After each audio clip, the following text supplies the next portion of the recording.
guys, welcome to another episode of Elevated and Chill. It's your host CJ. Back at it with a session with you guys. Um, let's just hop right into it. It's MLK Day. So shout out to MLK. Martin Luther King Jr. He's a pivotal figure in our history. So we just want to take five seconds just to salute him. And his remembrance.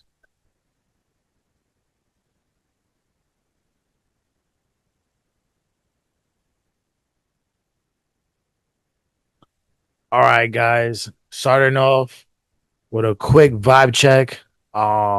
This week, since our last session, the weekend's been amazing. I did a lot of cool things this weekend. Went to go see a Hot Wheels show. That was pretty awesome. Very intriguing. I'm not gonna lie to you. I didn't think I would enjoy myself, but I did. Had a blast. Just seeing how the monster trucks are like smashing the cars, and they had like a little motorcycle straw as well, which is pretty cool. So I had a ball. I just was curious about their scoring and how they scored everything. But other than that, I had a blast. Um, and yeah, been on my music game. Tapped into the Rocky project. Um, to me, just a quick note on that. I think ASAP, him coming back, was great for the culture. I think him that there was a little void being filled by him. Well, not by him, but he left the void. He's been able to do other things. Obviously, he's with Rihanna, so that's keeping him occupied. But I think this album definitely it was his comeback. Um, which to be honest, it was a a nice little comeback album. He has a lot of not like features, but like a lot of appearances. Wes is on there. Shout out West Side Gun. He has Brent Fires is on there. Sauce Walker's on there. And I think he kind of addressed the whole beef that he had with Drake on there as well. So I think I want to categorize this as a comeback album, and it's definitely I think it's a good project. To me, Testing is his best, but you know, judging by the fact that he's been gone for 8 years, definitely a nice album. It's good to see Rocky back on the scene. So home team, let me know what you guys think about the ASAP Rocky album. I know Zach Bryan dropped the album as well as Kid Laroi. Did not get a chance to bump those, so I will be giving my music review on those. But let me know what you guys think about it. Maybe some songs that are on those albums that you guys are tapped into. Would love to hear what your thoughts on about the thoughts are on about that album as well. Other than that, just continuing working out, getting in the gym. I ate sushi on Saturday, so that was having sushi in a while. And home team, I could always go for some sushi. You know what I mean? But had some sushi, so that was lovely. But yeah, just continuing. I had the game. Mental is definitely on track. Let me know how you guys are feeling. Get a vibe chat going. Uh, you know, Anything that you guys want to get up your chest. This is a safe space to do so. But do got a lot of topics to discuss. A lot has been happening, so we'll just get right into it.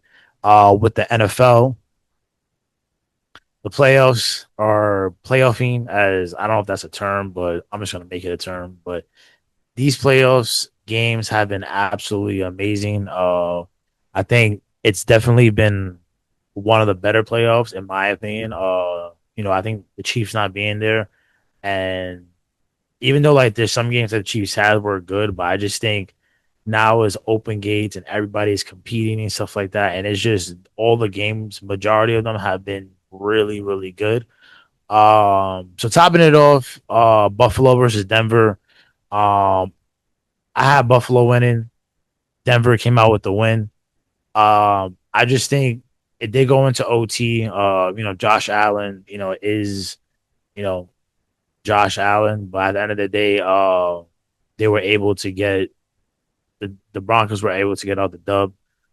Josh Allen had 283 yards. He threw three tutties, but he also had two interceptions.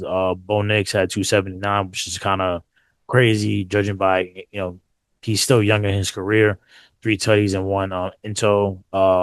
James Cook had a good rushing. Him and Josh Allen both ran for 183 yards. The Denver's rushing wasn't that good, only like 70 yards combined, but they had a lot of mostly receiving yards. Total 279, obviously from Bo Nix. Marvin Mims had 93 of those, and I think Dalton Canad had 83 with a tutty as well. I think the biggest thing was that that controversial call. Um, or maybe it wasn't this game. Maybe it was one of the other. I know there was a bunch of controversy calls. So home team, correct me if I'm wrong. Going on this for these playoffs, but uh, yeah, I just think I think Josh Allen just gave it all he had, and obviously it wasn't. He got it to overtime, but it just wasn't enough. There was a lot of fumbles going on. I think he had three. And I just think overall, like you were hoping for the Bills, but obviously, judging by the fact that this team wasn't really that good, it kind of just the score kind of is self explanatory. Also, Bo Nix kind of got injured his ankle, so he's out, which is I, I don't know, but obviously we hope he gets better. He was showing out, so hopefully Denver can make a run and maybe get a Super Bowl in his honor. But judging by these playoffs, I don't really think that might be possible. To be honest, there's a lot of competition going on. Um, the next game was the San Francisco versus Seattle. This was not a competition at all. San Fran got blown out. They only scored two field goals, and yeah, it was just a abysmal game for the 49ers. Nothing was really going on. Nobody had nothing going on, to be honest. It was all it was all the Seahawks. Sam Darnold, he only threw for 124 yards, but Kenneth Walker the third rushed for 116. So that was big. What's crazy is that I had Kenneth Walker on one of my fantasy teams, and I kind of knew that he was gonna be like a stud, and he showed out this game, obviously. Um, Listen, the 49ers were on record saying that if they were healthy, they would have blown out the Seahawks. But the thing is that the Seahawks are number one for a reason, and you know what it is like. You guys got blown out without your full team, so maybe it would have been a close game. But to say it was going to be a landslide, yeah, I don't know about that. Yeah, I think in this game the numbers speak for themselves. Um, it was just, and I wanted the 49ers to win, but obviously did not go the way we wanted it to go. So home team 0-2. Talk about vibe checks, you know, 0-2, and I play a good thing I don't bet, so I wasn't betting on these games, but it kind of tugs at the ego a little bit when you're 0-2. So far, the next game was New England versus Houston.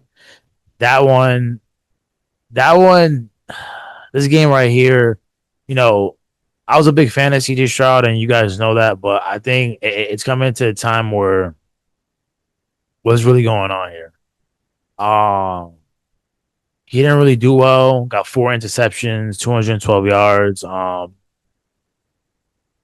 Yeah, it was just the rushing wasn't doing well. There was no urgency from this team.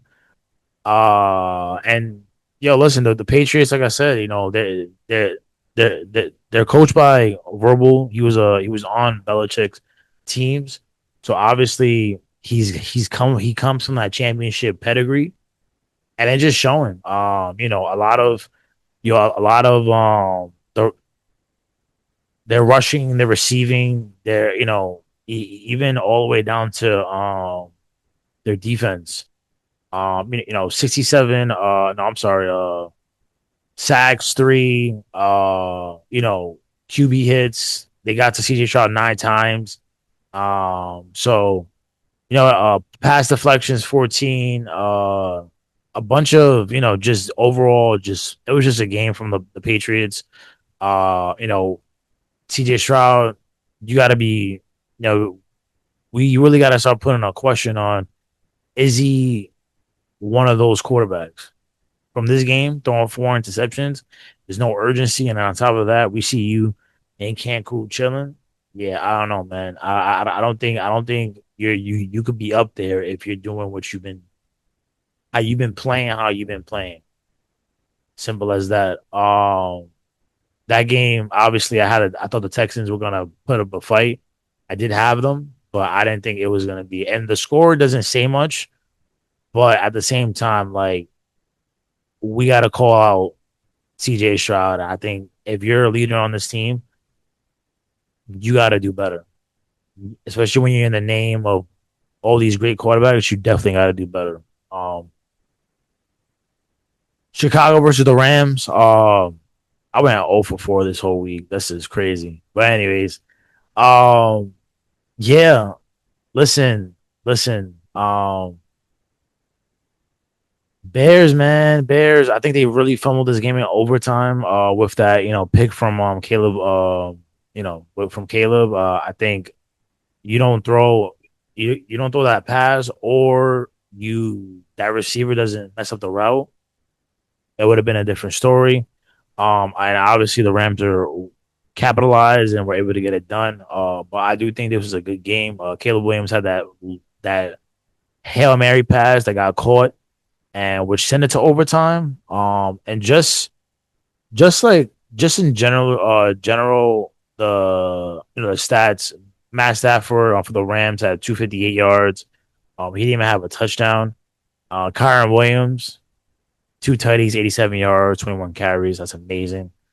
Um, yeah, it was mostly their rushing that was doing all the work. Well, obviously they're receiving. When you got Puka and you got Devontae Adams, that receiving core, you're already winning. And then you have other guys to fill in the void.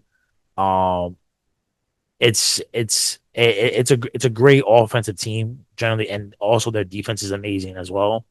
They were very well versed. I thought maybe the home field advantage, but again, it just comes down to experience. Stafford has been here.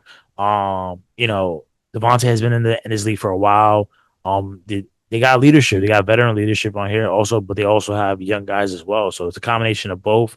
Um, Sean McVay is a good coach. But the Bears put up a fight. It's just again, Caleb Williams threw 3 interceptions. He did have 257 yards. DeAndre Swift had 76 yards. But I think they put up a fight, but they just did at the end of the day just didn't get it done. And I think this could be a learning curve for the Bears moving forward. Like we gotta we gotta figure this out for sure. So I think if anything, the Bears should take this, learn from it, and let's see what they do uh next season. So with all that being said,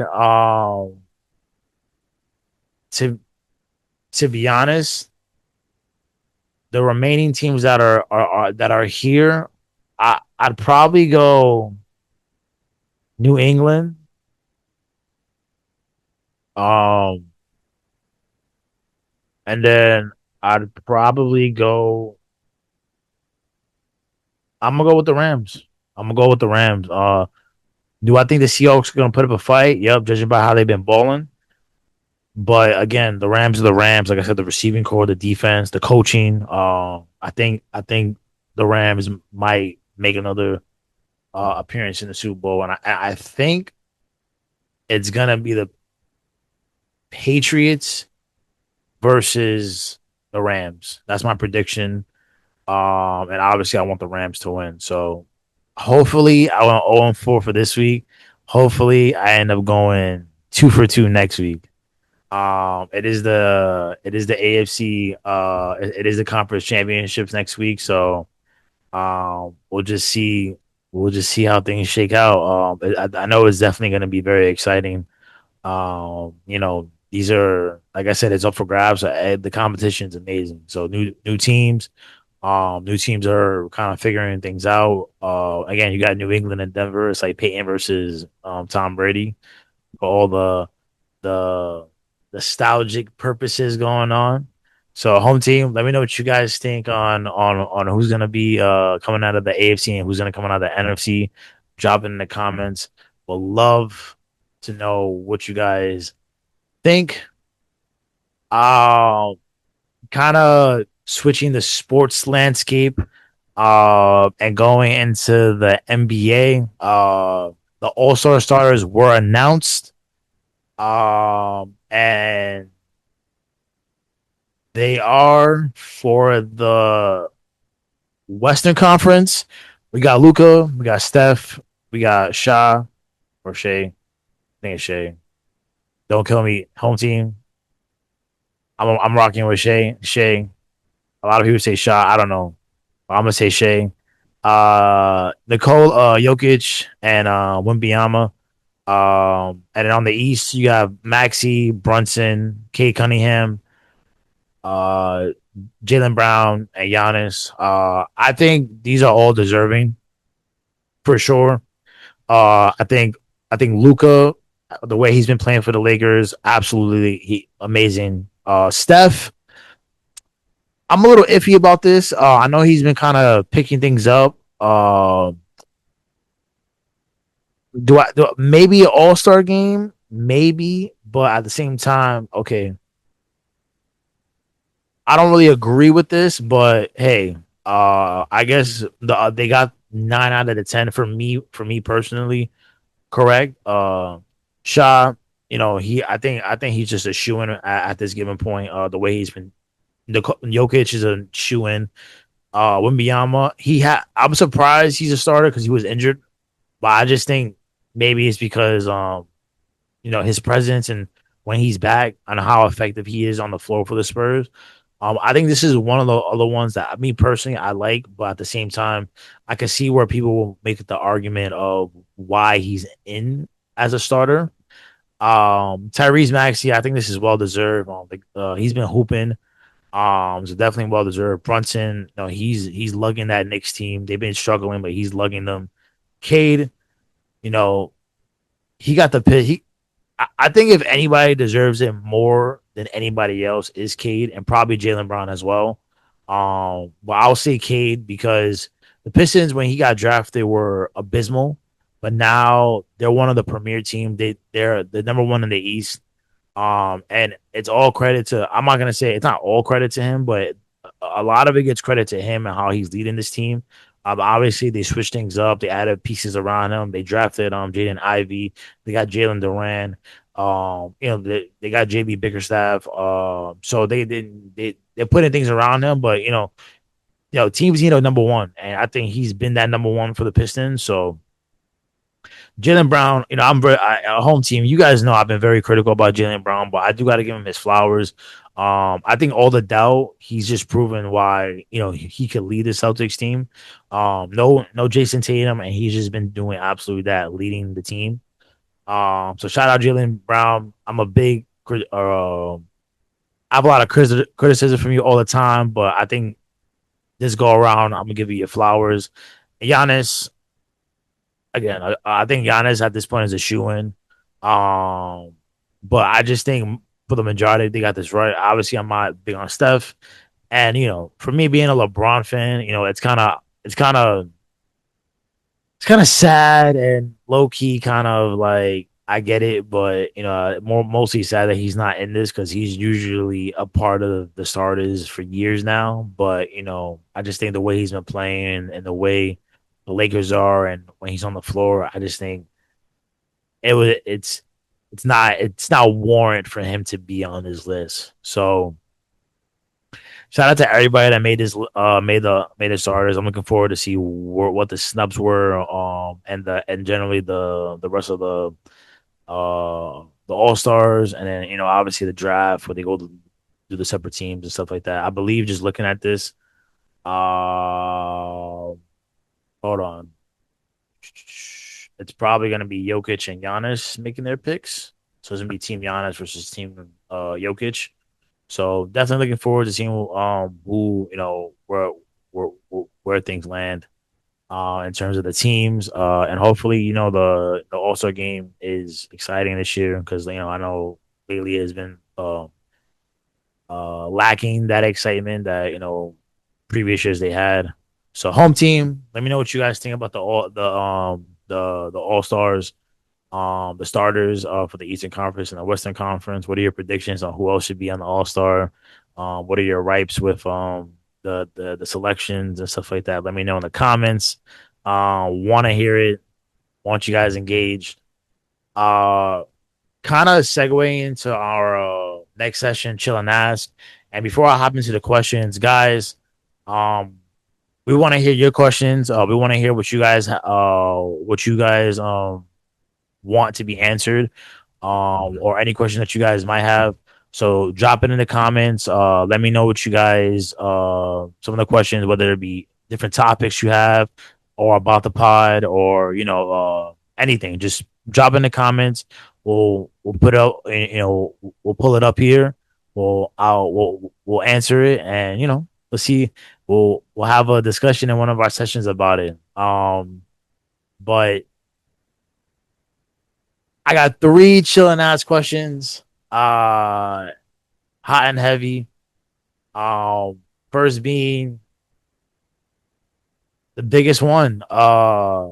Bills firing the head coach, McDermott, and potential replacements. I wanted to put this in the chilling ass because it is a football topic, but at the same time, I want to hear what you guys, the engagement that you guys have with this. Um, for me, I think firing is I could see it. You haven't really done like the Bills haven't really gotten anywhere, because they keep running up against the Chiefs. But at the same time, it's like, do you fire him after a controversial call?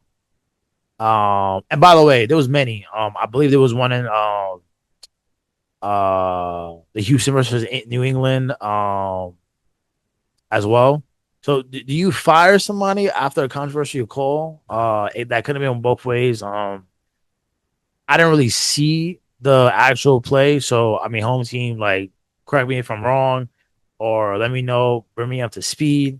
I'm always willing to say where I'm at fault, but I just think firing him this, you know, it's not like he didn't make the playoffs, but I can see from a GM standpoint, it's like, well, you've been here, and we haven't won a Super Bowl, so things got to shift. But it just kind of sucks to see, you kind of built a culture, but maybe the Bills are now focusing on rebuilding. Who knows? But just looking at their replacements, I'm looking Joe Brady, who's their offensive coordinator right now. Uh, Chris Shula, who's the Rams' defensive coordinator. Clint Kubick, the Seattle Seahawks' is offensive coordinator. Jesse Minter, Los Angeles Chargers defensive coordinator, and John Gruden. Uh, I would say for me, I think you just hired Joe Brady. I think he already has an established rapport with Josh Allen, and he's already in the building. Um, you know, even though he's offensive minded, heavy, obviously he's an offensive coordinator. I just think you build your team around Josh Allen and pairing him up already with Josh Allen. I think that'll be the just a shoe in. Me personally, that'll be my pick for head coach. Whoever else, I think maybe a runner up will either be between uh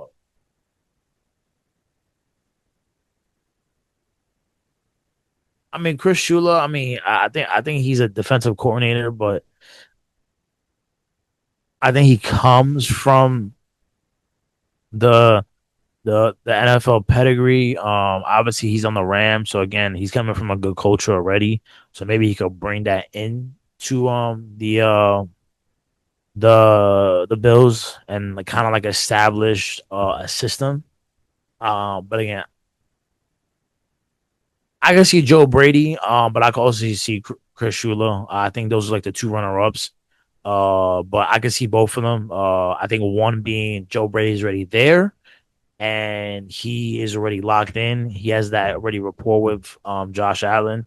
But I think Chris Shula, from the simple fact that he's coming from the Rams, who already won a championship, they're they're looking like they're gonna go to another Super Bowl. And they're very well won. And on top of that, coming from Sean McVay, I just really think maybe he could instill work on their defensive end with the Bills.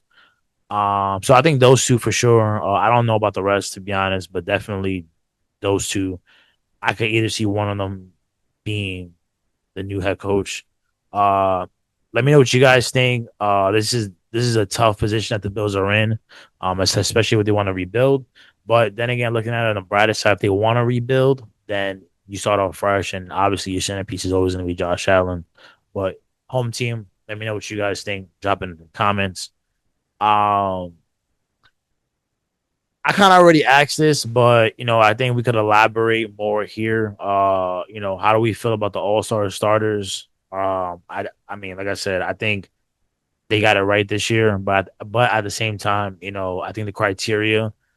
Uh, I always feel like the criteria could change, and I think that's really my question. Do you guys think the how they pick the starters and even the reserves should it change?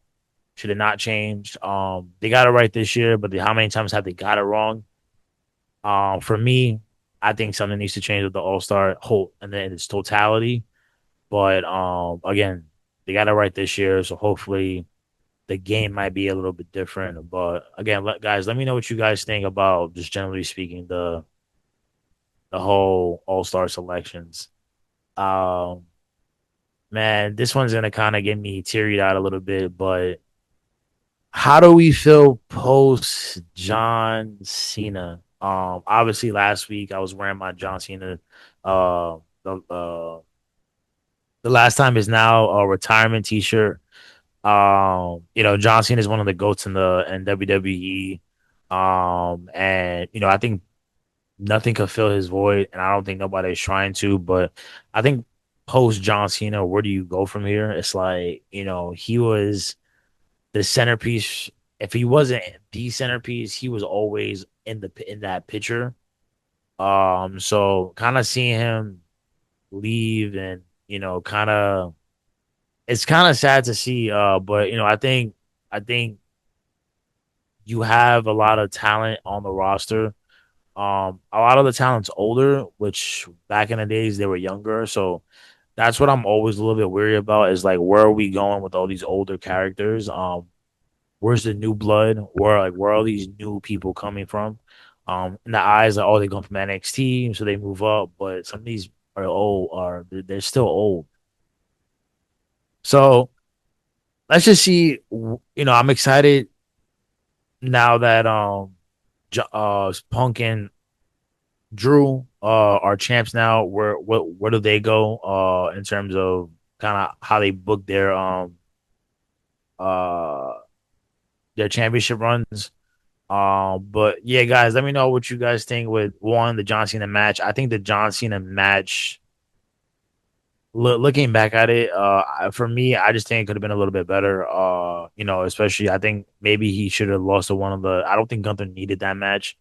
I think if anything, the person maybe like a rookie or maybe one of like the younger guys, or like I'm on that he could have like passed that torch to, or even like a Roman. Guys like that. I don't think Gunther needed that. I don't think Roman needed that, but he never faced Roman. I think that would have been kind of box office, but um, yeah, guys, let me know what you guys think. Also, to all my WWE fans in the home team.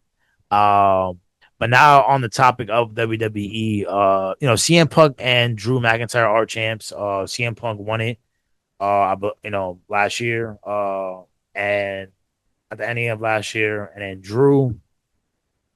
Drew just won it against Cody. He had that amazing match for him, the three stages of hell, and obviously Jacob Fatu interfered, and which caused Cody the championship. Now Cody is potentially gonna get in a feud with Jacob Fatu. I think Cody needed to drop the belt just because like I think it was kind of repetitive seeing him in those championship matches. We never seen him have a feud without a title. And I think it was time. I think we saw that with Drew with CM Punk. I think we seen that with Drew multiple times.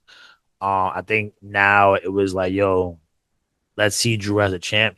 Even though me personally, I don't dislike him, but I'm not really a big fan of Drew McIntyre. I just think in his creative arc and his character is he plays it very well.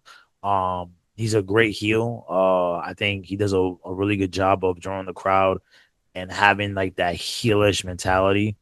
So I'm kind of interested in where he goes from and who he faces and who he feuds with and how they book his championship run. I do think they need to bless him, and I do think he needs to definitely have like a good run, judging by the fact it's taken him a long time to get to this point. But again, like shout out to him for winning. It was definitely well deserved in my opinion.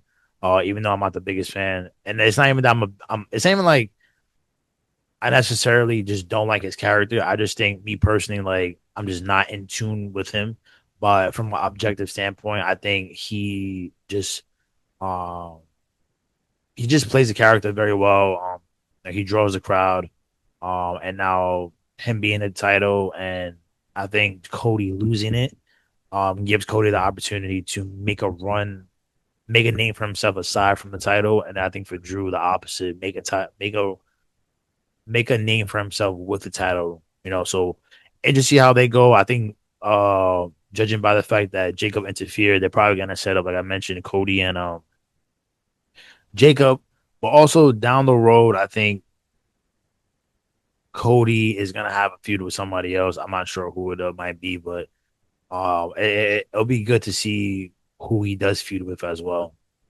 CM Punk is also the championship, and I think since he's been back, we all wanted him to be a championship again, a champion again, because of how he left the company and not being back. But he's definitely went through a lot of roadblocks. Obviously, he had to go through Seth Rollins and Drew and all these war games twice. So I think he's been through a lot, and I think it's well deserved that he's the title. He holds the title now. I'm interested to see how they book him as well. I think he's gonna kind of be like a fighting champion as a baby face. He did have a match with Finn, which Finn ended up losing. Uh, he also, I believe, he had a match with Braun Breaker, who he also won as well. So I think he's had interesting competition. I'm very fond of Braun Breaker. I think Braun Breaker is one of those young stars that just have it. In terms of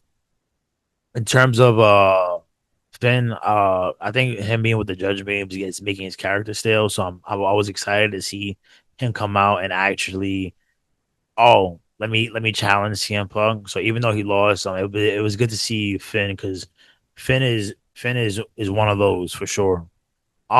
Just Royal Rumble. It's coming up. And I believe it's the week of the third 2 weeks, the ending of the Saturday at the end of the month. A lot of people are starting to declare. I know Cody declared, Gunther declared as well. But I don't know. I don't know who's really gonna be a potential winner. Like I said, I do want a young guy, maybe Braun Breaker to win it again. And maybe him facing Drew instead of CM Punk. That'd be kind of cool. I would like to see Gunther win a Royal Rumble. I don't think that's something that he has done. Um, so him winning a Royal Rumble might be in his card as well. But I think the Royal Rumble is interested to. I'm interested to see who's gonna be the breakout star in this. They got a lot of young competition. Leon Slater, Javon Evans, Trick Williams is on the scene now, so a lot of competition there as well. So I'm interested to how they last also. So I think Royal Rumble overall is gonna be exciting. And just seeing who later goes on to face the two championships, Drew and CM Punk. Um, and perfect way to end this out. I think all the people who are competing in the Royal Rumble need this. Need some elevated advice. So segueing into our last segment of the session, elevated advice, sponsored by CoStar. Um, home team. Before we get into the elevated advice, I'm sorry. Let me know what you guys think about the Royal Rumble and who are your potential winners. Drop it in the comments. But elevated advice is literally a simple one. Just follow your heart. I think a lot of us just get lost in like what people think and what other opinions. I just think it's important to just follow your heart, and follow what you believe in.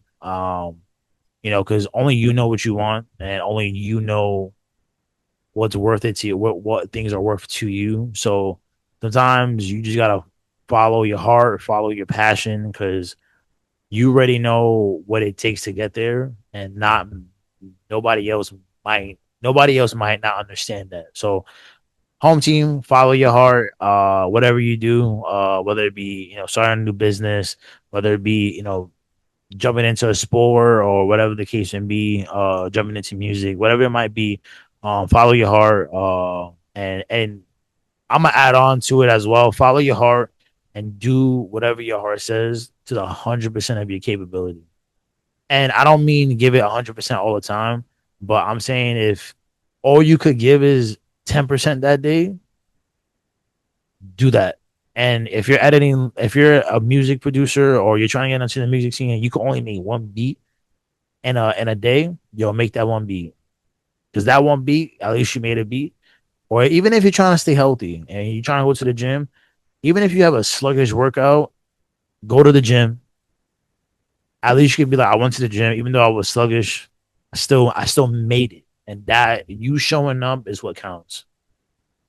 So drop it in the comments. I always love to hear what you guys the elevated advice that you guys have for us. And definitely tapped in on my end. And who knows, somebody else might take what you guys have to say and apply it to their life as well. So again, this is a community setting. Um, but guys, it was a wonderful session. As always, Thursdays on YouTube, 6 p.m. for my home team fans on the East Coast, 3 p.m. from my hometown audience on the West Coast. And as always, home team, it's always a pleasure. And I'll see you guys on the flip side. I catch ya.